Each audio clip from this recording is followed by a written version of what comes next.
ৰবে হয়নে হে উদ্ধৱ প্ৰেম ভকতিৰ চিহ্নটো কওঁ শুনা যোনে হৰি হৰি ক'লে মানে নিজে নিজে চকু পানী ওলায় বাষ্প বাৰী পৰিপূৰ্ণ লোচনম আপোনালোকৰ কেতিয়াবা চকু পানী আহেনে গুৰু আসনত যেতিয়া আপোনালোক মানে যেতিয়া ঈশ্বৰক প্ৰাৰ্থনা কৰে গুৰু আসনত গুৰু গৃহত সোমাই আসন পাৰি যেতিয়া প্ৰাৰ্থনা কৰে স্তুতি কৰে কেতিয়াবা নিজে নিজে চকু পানী ওলাই চাবচোন আপোনালোকৰ আইসকলৰ ওলাই নাই কেতিয়াবা আহি যায় সেইকাৰণে কৈছে প্ৰেম ভকতিৰ চিহ্ন শুনি উদ্ধৱ হৰি হৰি বোলন্তে লোতক যাৰ শ্ৰৱে মোৰ কথা শুনন্তে হৰিৰ ৰোমাঞ্চিত জানা তাৰ পৰম পবিত্ৰ ভয় লাচিত প্ৰেমে দ্ৰবৈচিত ইয়াতি গদ গদবাণী কতু হাঁখৈ কতু কান্দৈ মোক প্ৰিয় মানি ইৰাম লাজ এৰি গাৱৈ গীত নাচৈ আনন্দত জগত পবিত্ৰ কৰে হেহি হে ভকত সেইজন ভকতেহে জগত পবিত্ৰ কৰিব পাৰিব যি লাজ ভয় ত্যাগ কৰিব কোনোবাক যদি কৃষ্ণ বাপ বুলি কৈছে ৰাস্তা ঘাটে আপুনি যেনিবা অফিচাৰ এজনৰ লগত আছে এনে আপুনি যেনিবা ইয়াত ভকত হৈ আছে আপোনাক যেতিয়া বোলে ক'ৰবাত বোলে কোৰ্টত পাই গ'ল আপুনি কোৰ্টৰ চাকৰি কৰে আমাৰ বাপে এই চাৰ্কিট হাউচত কৰিছিলে এই বাপজন এখেতক যদি বাপ কৃষ্ণ বুলি কৈ দিওঁ বাপে যদি ভকত হয় তেখেতে কৃষ্ণ বাপ বুলি ক'ব এই লাজ ভয় নকৰিব অফিচাৰ লগত থাকিলেও লগ কৰিব কিন্তু কিছুমানে আকৌ অফিচাৰ এজন আছে না কৃষ্ণ কৈছে কয় নাই বাৰু তাৰমানে তেওঁ ভকত কৃষ্ণৰ যিটো ভক্তি কৃষ্ণ যিটো প্ৰেম এইটো তেওঁ হোৱাই নাই আচলতে এনেই ঘৰত মানে নামঘৰতহে তেওঁ ভকত তাৰ সেই প্ৰেমটো অহা নাই কৃষ্ণত ভগৱানে কৈছে জৈতে থাকে মোৰ ভক্ত উদাৰ চৰিত্ৰ কীট পতংগ কৰে তেখনে পবিত্ৰ সেইকাৰণে আপুনি মই ধ্যান দি শুনিব বৰ গুৰুত্বপূৰ্ণ কথা আপোনাক যদি ফোন কৰে কোনোবা ভকতে যদি ফোন কৰে বা অভকতে হওক আপুনি হেল্ল' বুলি নক'ব কৃষ্ণ বুলি ক'ব হৰি কৃষ্ণ কি হেল্ল' হেল্ল' হে এদিন আমাক এজন গুৱাহাটীৰ বাপ এজনে ক্ষেত্ৰীৰ তুলেশ্বৰ বৈশ্য তেওঁৰ ফোনটো মই ৰিচিভ কৰিলোঁ হেল্ল' বাপ বুলি ক'লোঁ ৰাতিপুৱা আপুনি কি হেল্ল' হেল্ল' কৈছে হা আপুনি কৃষ্ণ বুলি কিয় নক'লে তাৰপিছত তেওঁ যুক্তিটো দিছে ঠিকেই দিছে কাৰণ ভকতে কেতিয়াও হেল্ল' হেল্ল' বুলি ক'ব নালাগে কৃষ্ণ বুলিয়ে ক'ব লাগে প্ৰথমে আমাৰ কৃষ্ণ নামটো মানে অৰ্শ নিশে আমাৰ উশাহে নিশাহে আমাৰ কৃষ্ণ নামটো থাকিব লাগিব হয়নে বাৰু এই কথাটোকে ইয়াত কৈছে কপিল মহাপ্ৰভুৱে দেৱহূতিক যে হে মা সন্তৰ সংগত বহি মোৰ প্ৰীতি অৰ্থে ভাজ্যা পুত্ৰ অৰ্পণ কৰিবা আৰু মোৰ সুমংগল কথা কহন্তে শুনন্ত তুমি ৰোমাঞ্চিত হ'বা এই কথাটোকে ইয়াত দেৱহূতিয়ে কৈছে গতিকে পাঠৰ মাজত অকণমান সোমাই যাবলৈ সেৱা জনোৱা হৈছে কৃষ্ণ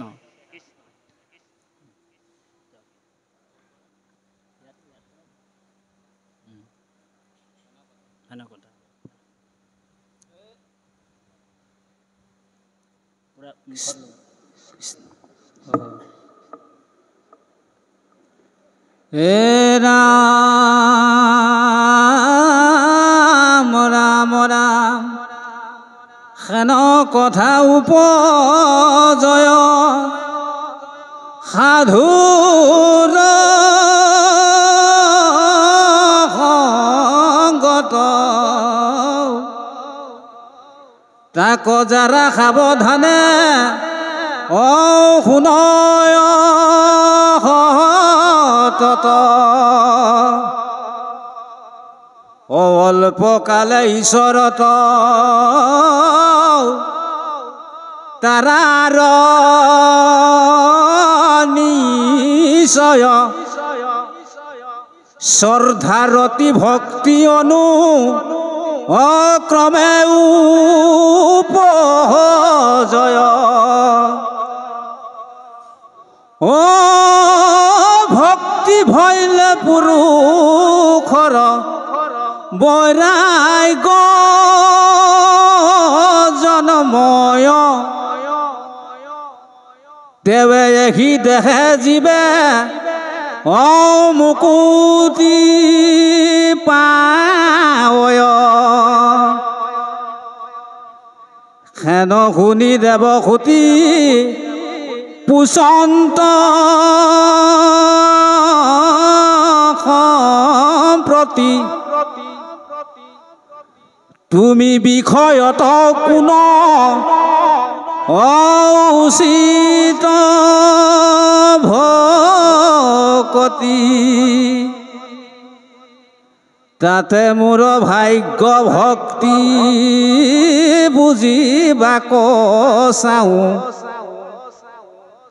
যেন অনাশায়ে তজু ৰূপ স্বৰূপ কনাও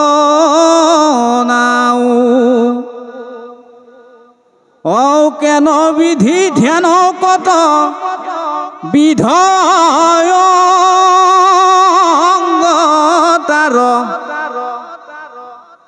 ইটো কথা মোহক বুজায়ো বাৰ মই স্ত্ৰীমতী ইটো কথা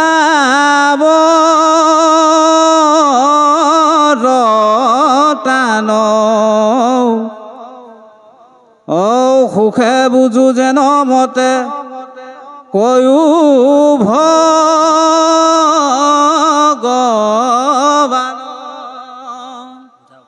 সাংখ্য ভক্তিযু কথন মৈত্ৰেয় বুলন্ত শুনা ব্যাসৰ নন্দন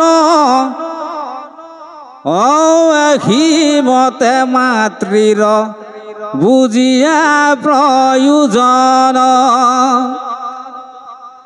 কপিল ঈশ্বৰ মনে আনন্দিত ভৈলা সাংখ্য ভক্তি যুগমতে কহিবা কলৈলা ভগৱন্ত বদতি হু নিউৱে আই উত্তম ভকতি কহু তোমাত বুজাই পুৰুষৰ সহজেই প্ৰিয় বৃতিশয় যেন মতে নিষ্কামে হৰিত প্ৰৱতয় ভাগৱত ভক্তি তেৱে ইহা কবুলয় মুখ্যটো অধিক ইয়াতি গৰিষ্ঠ কৃষ্ণ কৃষ্ণ কৃপালু বাবাই সমস্ত সময়ৰ প্ৰতি লক্ষ্য ৰাখি সময় হৈছে পাখি লগা কাঁড়ৰ নিচিনা গৈ আছে গৈ থাকিব গাড়ীৰ পিছফালে লিখা থাকে আকৌ আহিম কেতিয়া বাৰু কৃষ্ণ কৃপা কৰিলে আকৌ আহিম বাৰু আমি এই সাংখ্য ভক্তিৰ কথাটো মানে এটা অধ্যায় ভাগৱতৰ পাঠ আৰু বিশ্লেষণ কৰিবলৈ হ'লে 9 ঘণ্টা লাগে গতিকে আমাৰ যিহেতু আমি কলিযুগৰ মানুহ আমাৰ ৰন্তু হৈকে বাপও প্ৰায় কৈ থাকে যে মানুহৰ কথা শুনাৰ ধৈৰ্য মাত্ৰ 45 মিনিট হয়নে বাৰু কিন্তু তথাপিও ভগৱন্তৰ কথা যেতিয়া অমৃত সমান ৰজা পৰীক্ষিতে শ্ৰৱণ কৰি আছিল 7 দিন 7 ৰাতি নিৰন্তৰে নীৰৱে তেওঁ ঈশ্বৰৰ কথা শুনিছিল কিয় শুনিছিল কিয় শুনিবলৈ পালে তাৰমানে গুৰুৰ আশীৰ্বাদ তাৰমানে শুকগুৰুৰ কৃপাত তেওঁ নিৰন্তৰে ঈশ্বৰৰ কথা শুনিছিল আৰু ৰজা পৰীক্ষিতক ভাগৱত নোকোৱাৰ আগতে 2টা চৰ্ত বান্ধি দিছিল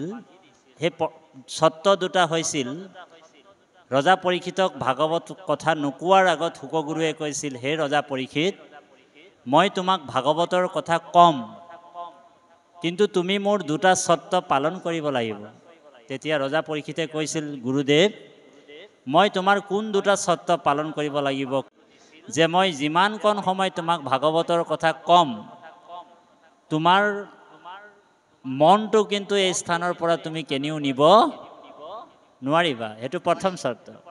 কিন্তু আমাৰ মনটো হয়তো আমাৰ আইসকল হওক বা আমি হওক, যদি কেনেবাকৈ দৰ্জা চৰ্জা মাৰি থৈ আহিছোঁ, কেনেবাকৈ পাকঘৰৰ খিৰিকীটো খোল খাই আছে নেকি, বাৰে বাৰে পাকঘৰৰ খিৰিকীটো খোল খাই থকাটো মনটো আমাৰ তালৈ গৈ থাকিবও পাৰে দেই, আমাৰ ইয়াত মনটো হয়তো নাথাকিবও পাৰে। সেইকাৰণে মনটো স্থিৰ কৰিবলৈ কৈছোঁ, এক হয়নে বাৰু? বা কাৰোবাৰ যদি গৰুৰ গোহালিত গৰুটো আহিলে নে নাই, বান্ধিলে নে নাই, এনেকুৱা মনটো তালৈ যাব পাৰে, হয়নে বাৰু? তাৰপিছত 2 নম্বৰ চৰ্তটো দিছিলে যে হে পৰীক্ষিত, তুমি ভাগৱত যিমান দেৰিলৈকে মই তোমাক ক'ম, সিমানকণ সময় তোমাৰ জলৰ বাহিৰে কিন্তু তুমি অন্ন গ্ৰহণ কৰিব নোৱাৰিবা, তুমি একো খাব নোৱাৰিবা। মানে পানী খাব পাৰিবা, তাৰ বাহিৰে তুমি একো খাব নোৱাৰিবা। সেই চৰ্ত দুটা পালন কৰিলেহে মই তোমাক ভাগৱতৰ কথা ক'ম। সেইকাৰণে আমি কিন্তু কলিযুগৰ মানুহ, ৰজা পৰীক্ষিতৰ নিচিনা আমি ভাগৱতৰ কথা শুনিব নোৱাৰিম, আৰু শুকগুৰুৰ নিচিনাকৈ আমিও আপোনালোকক ভাগৱতৰ কথা ক'ব নোৱাৰোঁ। কাৰণ আপোনালোক জানে যে আমি এতিয়া আইসকলৰে কথাটো কৈছোঁ, আগত আইসকলে নামঘৰলৈ যেতিয়া আহে, আগত আইসকলে বয়স অনুপাতে ধৰাত বহিহে ঈশ্বৰৰ কথা শুনে। কিন্তু আজিকালি আইসকলে মানে কঁকাল বিষ, আঁঠু বিষ, ভৰি বিষ, সেইকাৰণে মূঢ়া লৈ আহে। আগত ধৰা লৈ আহে, এতিয়া মূঢ়া লৈ আহে বহিবলৈ, হয়নে বাৰু? গতিকে এই যিবিলাক মানুহৰ ৬৬টা ৰোগ আমাক ধৰিলে কিহৰ কাৰণে? কাৰণ আমাৰ আহাৰবিলাক, যিবিলাক আহাৰ আপুনি মই খাই আছোঁ, সেইবিলাক আহাৰ আমাক উপকাৰ নাই কৰা, অপকাৰ কৰিছে। বোলে কেনেকৈ? কাৰণ আহাৰতো কলি সোমাই গ'ল, হয়নে বাৰু? আপোনালোক জানে আহাৰতো কলি সোমাই গৈছে, চব জেগাত ভেজাল হৈ গ'ল।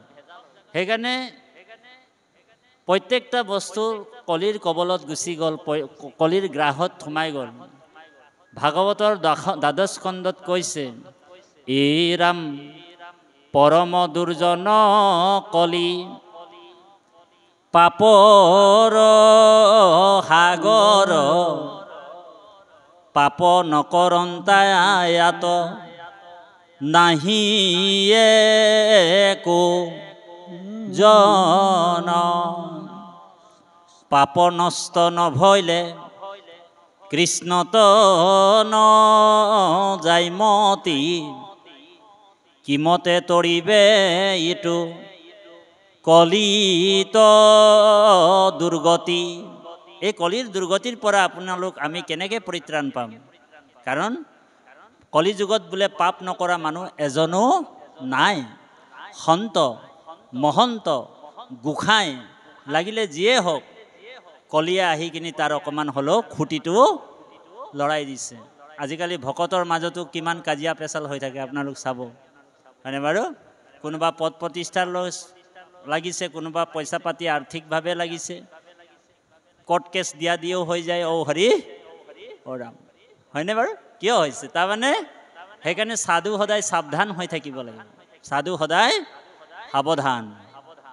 কলি কোনফালে কেনেকৈ সোমাই যাব কোনো ঠিক নাই। সেইকাৰণে আমাৰ মনটো ভগৱন্তৰ ওচৰত যেতিয়া অৰ্পণ হ'ব, সেইকাৰণে কপিল মহাপ্ৰভুৱে কৈছে, হে মা, মূৰ সুমংগল কথা কহন্ত শুনন্ত, মুত মন দিয়া হবে তাপ এৰাৱন্ত। তোমাৰ যেতিয়া মোৰ চৰণ কমলত তোমাৰ মনটো যেতিয়া নিমজিব, তেতিয়া তুমি এই সংসাৰৰ তাপৰ পৰা, ক্লেশৰ পৰা তুমি মুক্ত পাব পাৰিবা। সেইকাৰণে গীতাটো কৃষ্ণক অৰ্জুনক কৈছে, হে অৰ্জুন, তোমাক আগত যিবিলাক কথা ক'লোঁ সেইবিলাক গোপনীয় আছিল, এতিয়া যিটো কথা ক'ম, মানে 6টা অধ্যায় কৰ্মযোগ, 6টা অধ্যায় জ্ঞান যুগ, আৰু 6টা অধ্যায় ভক্তি যুগ। আৰু ভক্তি যুগৰ একেবাৰে শেষৰ সিদ্ধান্তটো গীতাত কৈছে অৰ্জুন, হে অৰ্জুন, তোমাক মই আগত যিবিলাক কথা ক'লোঁ সেইবিলাক গোপনীয় কথা আছিল। কিন্তু এতিয়া যিটো কথা কম সেইটো একেবাৰে প্ৰাইভেটৰো প্ৰাইভেট, গোপনীয়তকৈ গোপনীয়, গোপনীয়তকৈ গোপনীয়, প্ৰাইভেটৰো প্ৰাইভেট, প্ৰাইভেটৰো প্ৰাইভেট কথাটো মই তোমাক এতিয়াহে ক'ম। তেতিয়া অৰ্জুনে কৈছে, প্ৰভু তুমি যদি গোপনীয়তকৈ গোপনীয় কথাটো ক'বলৈ আছিলা তেনেহ'লে আগতীয়াকৈ কৈ দিব লাগিছিলে, ইমান দীঘল লেকচাৰ কিয় মাৰিলা?